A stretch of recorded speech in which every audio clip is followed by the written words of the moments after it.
मित्रांनो, yield base पीक विमा असो की पोस्ट हार्वेस्टचा पीक विमा असो, या दोन्ही पीक विम्यासाठी राज्य सरकारचा जे विमा कंपन्यांना दुसरा हप्ता दिला जातो, तर तो दुसरा हप्ता मिळाल्यानंतरच ह्या दोन घटकासाठी पीक विमा शेतकऱ्यांच्या खात्यावर वितरित केला जात असतो।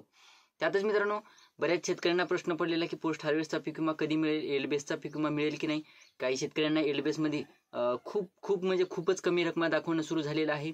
त्यातच मित्रांनो, काही शेतकऱ्यांचे असे प्रश्न आहेत की दुसरा हप्ता विमा कंपन्यांना सध्या तरी मिळणार नाही, अशा सुद्धा काही कमेंट आलेल्या होत्या।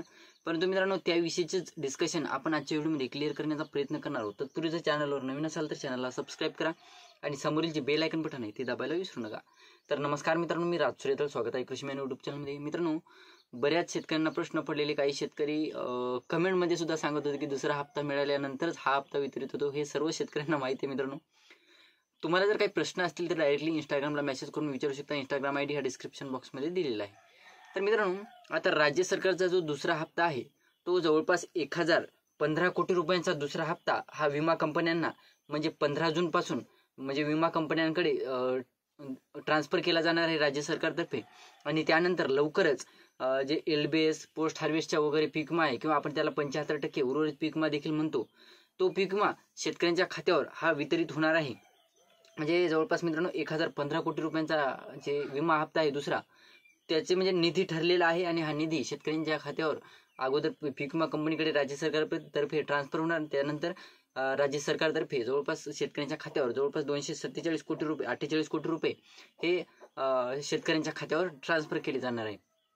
एकंदरीत बघायचं झालं मित्रांनो, नांदेड जिल्ह्यातील जवळपास बघायचं झालं माहिती तर शेतकऱ्यांना 119 कोटी रुपये मिळणार आहेत। उमरी तालुक्यासह नांदेड जिल्ह्यातील भाग जो आहे त्या भागातील शेतकऱ्यांना आता 15 जून पासून जे दुसरा विमा हप्ता वितरित होईल, त्यानंतर लवकरच हा विमा नांदेड जिल्ह्यातील शेतकऱ्यांना वितरित होणार आहे। त्यानंतर मित्रांनो, जे शेतकरी अद्यापही पीक विम्यापासून वंचित होते, म्हणजे ज्या शेतकऱ्यांना अद्यापही 25% अग्रिमचा असो किंवा काही मंडळातील शेतकऱ्यांना लोकलाईजचा पीक विमा मंजूर होता, त्यांचा देखील उर्वरित शेतकऱ्यांचा पीक विमा हा वितरित होणार आहे।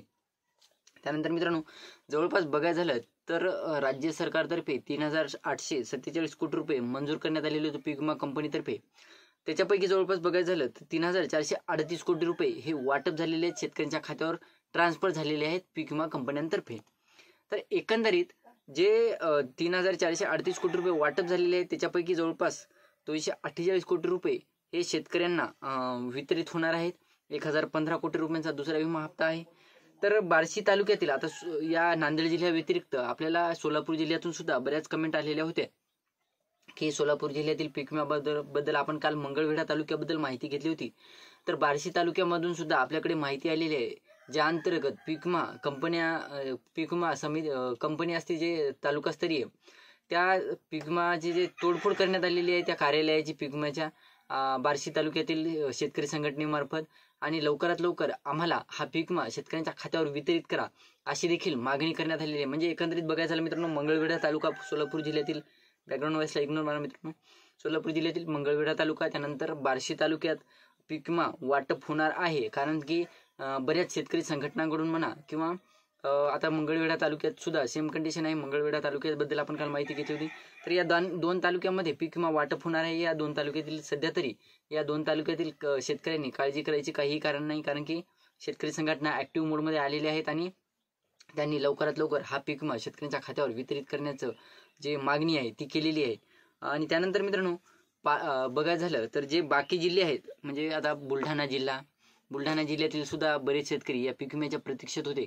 तर बुलढाणा जिल्ह्यातील सुद्धा बऱ्याच शेतकऱ्यांना काही म्हणजे प्रत्येक शेतकऱ्याला तर नाही म्हणणार, कारण की प्रत्येक शेतकरी पोस्ट हार्वेस्टसाठी आणि एल्ड बेससाठी पात्र नाही मित्रांनो।